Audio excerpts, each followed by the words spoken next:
guys for coming out. This is probably the greatest day that I've ever had working for the Alamo Drafthouse.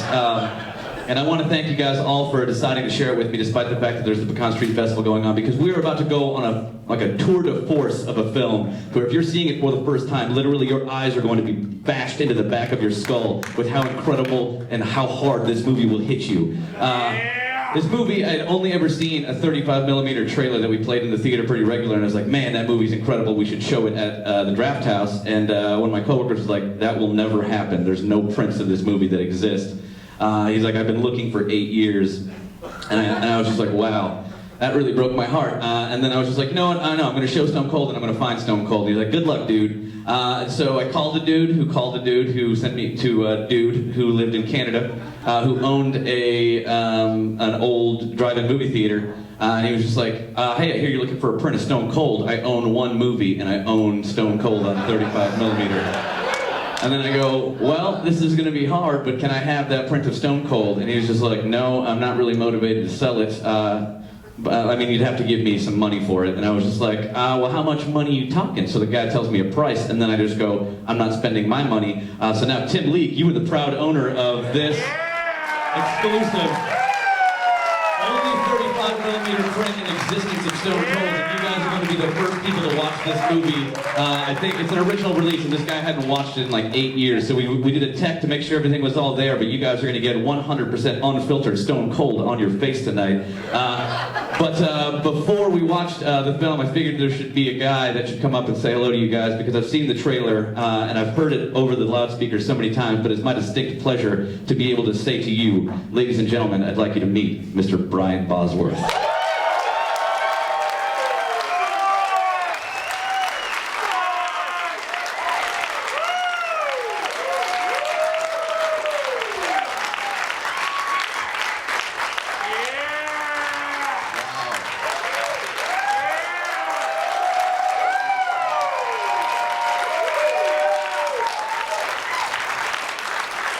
To be around this many Longhorns is frightening. If you would have told me 30 years ago that I would be not having the football career that I had dreamed of having, that I would be raising a family in Austin, Texas, that I would have had over 20 surgeries and more metal in me than the Terminator, but at peace with myself, I'd say that you just described a nightmare for me. But that's what's happened. This isn't a nightmare for me. This is a wonderful event. Thank you so much for putting this on. Thank you for answering my phone call. And this was my first movie. I was scared to death. I had no idea what I was doing. I never wanted to do a movie. It was the last thing on my agenda to ever do movies. They had to drag me in kicking and screaming because I'd never, been an actor. Still don't consider myself an actor. I'm still a football player in here. But this thing turned out pretty good. There was a lot of wild rides on it. I got one of my cohorts here, Magic Schwartz. He can't kill this guy. I mean, I thought he would have been dead like years ago, and he's still around. But he's got something in his bag, brother. He'll fabricate something. That's his claim to fame. He was one of our guys that taught us the real world of the biker world, so we could portray it as honorably as we could. We wanted to do the best we could with what we had. A lot of stories. If you guys want to hang around, we'll do a Q&A. Yeah, we'll do a Q&A afterwards. Yeah, be happy to do that. But thank you guys so very, very much. So what's incredible is I put that photo of the Boz, you guys, the stand-up out in the lobby because Brian was nice enough to bring that out, and then Magic sent me an email going like, hey, I live in Austin. Is it cool if I come to the show too? I was like, fuck yes, it's fine if you come to the show. You launched a motorcycle into a helicopter. You can do whatever the fuck you want for the rest of your entire life. It was a hard day at the office, for sure. But so I'm gonna kick it off, ask these guys a couple of questions, and during that time, you guys can be like, Greg's questions aren't that good, and then raise your hand because you have a better question. But I guess one of the questions I have, so you transition obviously to an acting career, which I will now refer to you as only professional actor Brian Bosworth. But whenever they said like we want to be in the Brian Bosworth business, like we want to make a movie with you, did they just have a stack of movies on the table, or they were just like Stone Cold? You are Stone Cold. On this film right here? Yeah, like did they give you a bunch of movies to pick from, or No, this movie was actually written for me. It was Michael Douglas and Rick Bieber and their company put it together, and it was ironic the timing of everything because Hollywood and the NFL.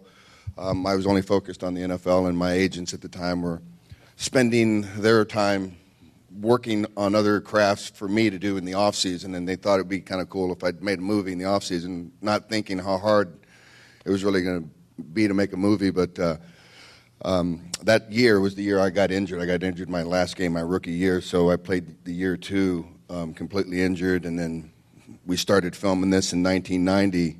And the night that we put Ice to death and burnt him was the night. It was a particularly sad night for me because that was the night that I had to actually retire from the NFL officially. So it was just an ironic twist of fate that they had to beg me to come back because I didn't want to, I just wanted to go into a hole and die because I knew my career was over.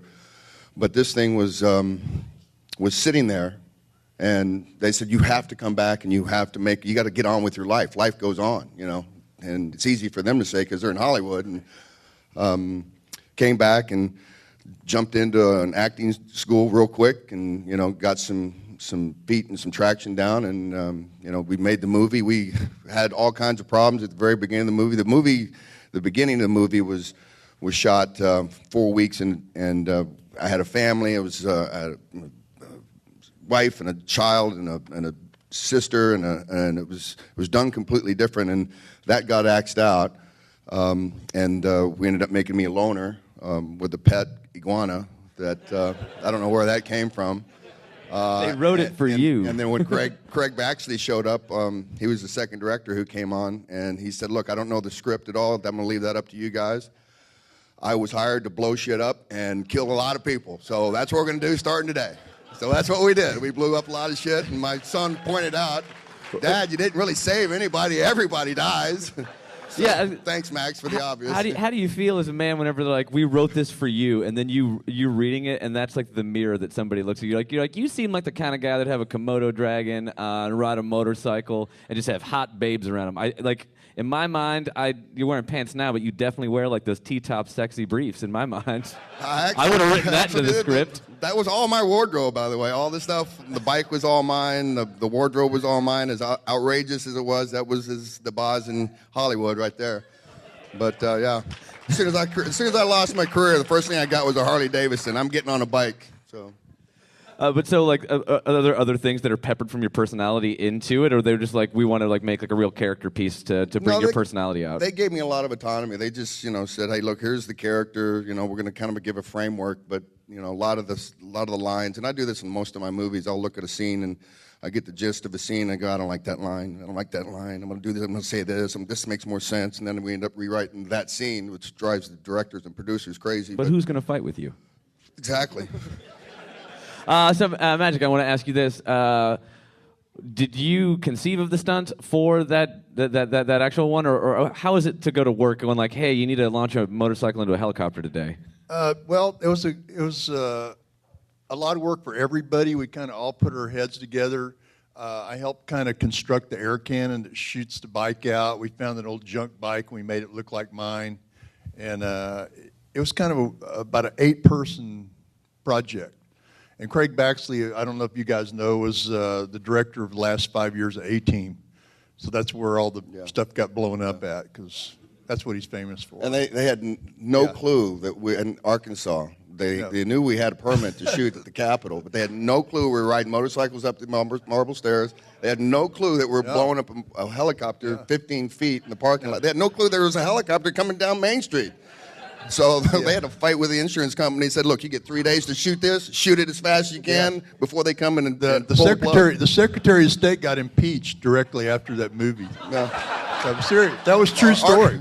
Arkansas wasn't too bright on that deal. I mean, that's what a way to go, though. It's just like, you're fired because you shot a motorcycle and a helicopter. You just bow and walk out of the state. Well, we did that on a Sunday, by the way, and we snuck in there because nobody was not even supposed to be in there. We snuck in there, and like I said, the Secretary of State kind of I think, bribe some people to get us in there, but we just tore that place to pieces. You know? We tore. There was carnage Yes. everywhere Yes. we came. We left carnage. Brian, the first part of the movie, like Brian was said, they dropped the scenes because they changed directors. Well, Brian was in a house, and Billy threw a hand grenade at him, and it blew up the house. And the director went over and said, "That was the lamest stunt I've ever seen. I want an explosion." So they set it up again, and they had the explosion go off, and it sent a doorknob through the house across the street, and the whole porch. They had to rebuild the entire house. Yeah. Yeah. The owner was sitting there in the street just crying because every window in his house, both upstairs and downstairs, shattered. Yeah. Front porch fell, and everybody's going, "It's a wrap. We're moving on." Yeah. We just hightailed it out of there. I mean, that was this also is in Arkansas. It's a pretty explosive movie. I feel like you're like, oh no, I dinged the front of my motorcycle, and it's just like. Well, Everything was scene, highly flammable in the 80s. Didn't you know that? the scene where we're in the bar there, it's about 115 outside and probably about 160 inside. And the last scene where the guy from the Brazilian gets shot, Brian got in a fight with Lance. I hit Brian in the back of the head with a gun for real. You did? And I almost knocked him out. No, Yeah. I don't remember that. Yeah, I apologize for You're not going to remember a lot of these stories now. There's a lot of wild stories Yeah. we like Crazy to stuff. forget, and they're still haunting us. But Brian did most of all of his writing stunts in that movie, Yeah. and I got to applaud him that because I had to keep that bike riding and running for him. That was a handful to ride. Yeah, it was. That bike was not built Crazy. for stunts. No, not at all. Yeah, does somebody want to ask some questions here? Well, yeah, no, apparently that's how we're doing it. Gentlemen, you raise your hand. You're called on. There's 200 people here. We've got to be civil about it. But yes, please, your question. Was that bike a Softail or a wide glide? That bike was an FXRS. It was a lowrider that I'd raked out the front end. That was my bike, yeah. Fast bike too, by the way. Yeah. Somebody else? Yeah, 115. right up here. What did authentic full-time bikers think of this movie? Well, I think it was pretty well accepted because we tried to take the script and modify it to where it was the real deal. And probably about 50% of the people you saw in that movie were real motorcycle guys from Biloxi and Mobile. And it was kind of a handful. We had a party for him at the end of the wrap in Mobile, and everybody got so drunk we had to take all the whiskey away from him. It was crazy. We were Crazy. very concerned about portraying the bikers in a way that would be incorrect, I guess you'd say, because there was a lot of. Actually, the motorcycle that Change was driving was a Hell's Angels bike, and the old lady that painted his bike was an old lady. Yeah, His and name was later Lance Tiny, and he was married like her. 6'10", right? Yeah, Lance married her later on. I know. I'm surprised he's still alive. Yeah.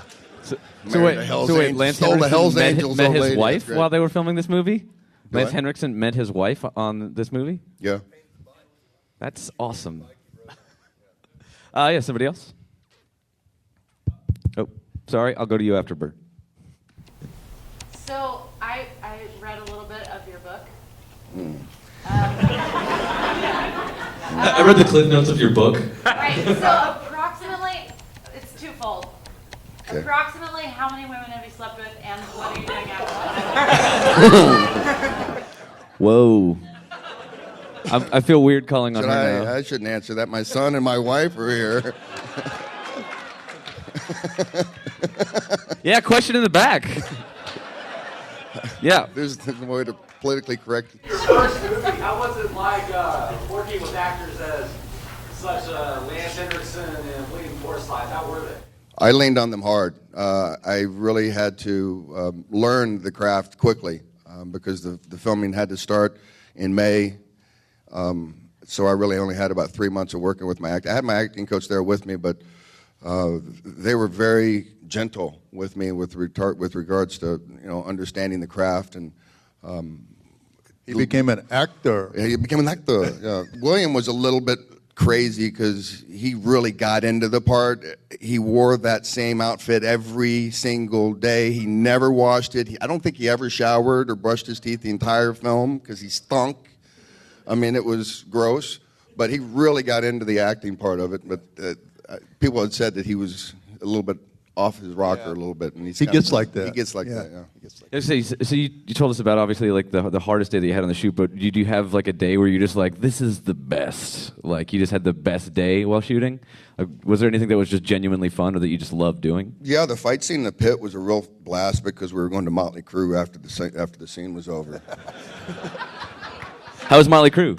Motley Crue was good. Unfortunately, the guy that was in the pit with me, he didn't make it. He had to go to the hospital that day because the final hit that he does the flip on, which the guy is an amazing athlete. He was able to do a backflip standing in boots in the sand.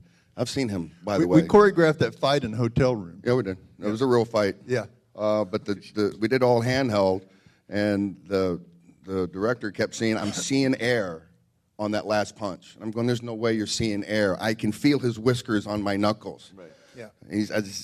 Let's do it one more time. I said, "Okay, we'll do it one more time." And Tommy just kind of leaned in a little bit too much, and man, all 5 knuckles. And by the time I picked his head up, he had a hematoma on his face, and they had to take him to the hospital, and I sold his ticket to the Motley Crue concert. Yeah, somebody else have a good question? Yeah, right here in the middle. Was it your ingredients for the shake? One more time? Was it your actual ingredients to make the shake? Yeah, that was just something we just, because I drink protein shakes all the time, so they said, "Hey, make a protein shake in the wildest concoction you can make, because they're gonna make the audience think that you're gonna drink this protein shake, and then you're gonna give it to the lizard." The lizard actually doesn't drink the shake. He actually eats live animals, but it's the way he poops is incredibly funny, because his tail just comes up and it just splatters out like a spray. It's really funny to watch that. Did you ever try the shake? I wouldn't try that. Not with all that Tabasco and that Snicker bar. Snickers aren't on my diet. Also, isn't it incredibly dangerous to put your face that close to a Komodo dragon? Like, don't they bite people's faces? No, I think he was pretty docile. They might have had him drugged. All right, that was a great question, though. Somebody else? Yeah. Is there any movie role that you turned down that turned out to be something new? There's a lot of movie roles I wish I had turned down that got made. Not really. I don't really go after the movies. People, you say I'm an actor, but I'm really not. They have to come and really convince me to want to do the film.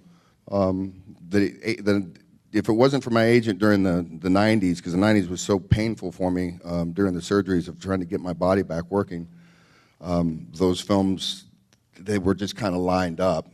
I particularly didn't want to do any of them, but I just did them because it was an agreement we made. Look, we're going to do this, and it's part of it. And I'd actually turned my back on movie making and was leaving when the Revelation Road series came out, and that came to me, and that was a time when I was really lost. Didn't know where I was going, how I was going to get there, and I had no faith and no trust in humanity or God.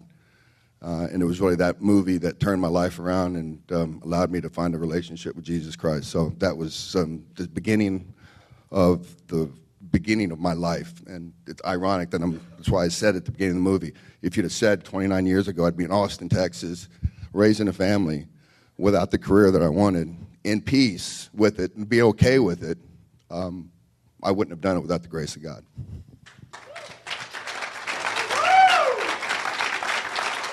So, how often do you watch Stone Cold? Like, do you just pop it in regularly, or like was this like a special treat tonight? This was a special treat. I haven't. People ask me all the time, "Can I get a copy on DVD?" And I don't think they ever made it on DVD. I've got a laser disc at home of it, but I don't have a laser disc player. So if anybody can hook me up there, it'd be great. I swear to God, I'll bring a Laserdisc player over. We can just hang out and watch Stone Cold together in your living room. My wife has bought every copy of Stone Cold that she can find on DVD, from Japan to Canada to Australia.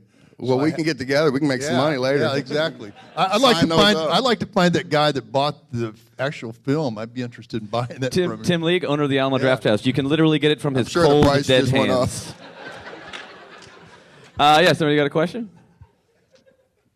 No. Oh, yeah, here we go. So, who was the original director and why did he get canned? This is part of the ugly part of Hollywood. The original director, what was his name? Malmuth. Bruce Malmuth. Yeah, he directed Steven Seagal's movie Hard to Watch, Hard to Kill. Yeah. So, You just got burned by the boss, Seagal. sorry, Stephen. But he had a personal issue that he couldn't control while he was filming that poured over onto the set, and it caused the first 4 weeks all of my backstory, beginning of the movie, to get canned. So bad judgment, poor choices while he was working on the film caused him. We lost $4 million in production budget, and that's when Craig just came in and said, "Hey, we're just going to blow some stuff up and kill people as fast as we can until the money runs out." Actually, Gut, the guy who played Gut, was Bruce Malmuth's son. That's right. And he'd never ridden a bike before, right? No, he never had. And he had a wreck, and a girl flew over the handlebars and landed in a swamp head first in the water, and she almost drowned before they could get her out of the mud. Yeah, you think it's somebody to ask, "Hey, by the way, you know how to ride a bike while you're being in a biker club?" But I guess No that rules question was missed. filmmaking. Yeah, somebody else right up here. I know Greg mentioned ESPN Films is here filming. Can you talk about what they are filming, and are you allowed to talk about what they're filming? I'm an open book, pretty transparent. They're here to, they're kind of going through the chronological journey of while I was at Oklahoma and the journey that I had at Oklahoma and all the success and the failures afterwards, and the rise and fall of the Boz and where he came from and my relationship with my parents, my father, how I grew up and the impact of having a very tough father pushing a son to do his dream, to get to a certain level and exceed those levels, and meeting expectations and never actually getting the reward and the "I love you" and "I'm proud of you," that type of thing, and just that kind of stuff. I thought they were here for me.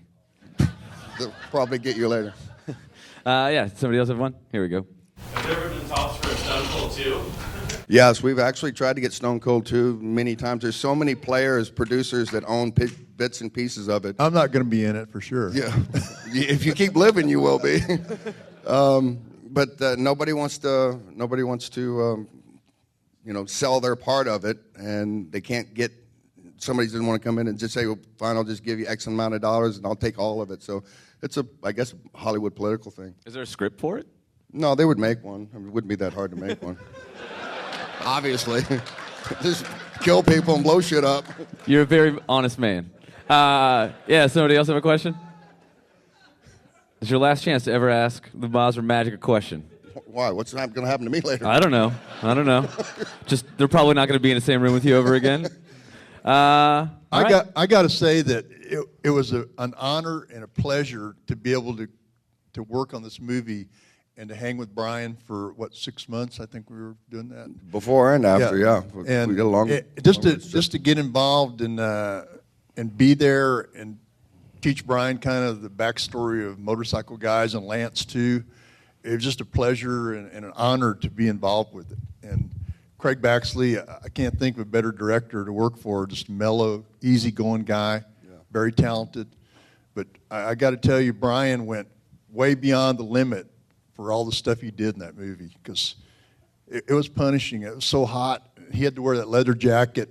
The thing weighed about 100 He pounds. picked that leather jacket. That was At in the the end of the day. closet. I don't think about actually. But he did a great job.